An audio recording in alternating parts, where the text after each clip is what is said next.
situs resmi Pejabat Pengelola Informasi dan Dokumentasi, PID, Pemerintah Provinsi Sulawesi Selatan, Pemprov Sulsel, diduga memuat iklan penjualan obat aborsi.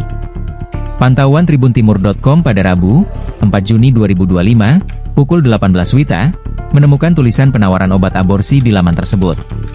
Terdapat tulisan yang menyebutkan, obat aborsi 1, 2, 3, 4, 5, 6 bulan dan obat penggugur kandungan.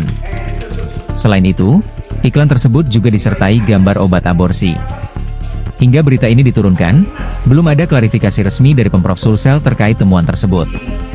Tim jurnalis tribun-timur.com masih berupaya mengonfirmasi kebenaran informasi ini kepada pihak terkait. Keberadaan konten ilegal seperti penjualan obat aborsi di situs resmi pemerintah menjadi sorotan, mengingat aborsi di Indonesia hanya diperbolehkan dalam kondisi tertentu sesuai undang-undang. Menurut keterangannya kan ini serangan backdoor ya. Jadi kalau serangan backdoor itu adalah salah satu serangan hacking yang dilancarkan untuk membuat website biasanya akibatnya itu biasa down. Seperti yang kita lihat pada website PPID Sulsel. Jadi ini biasa dilakukan sama hacker atau apa?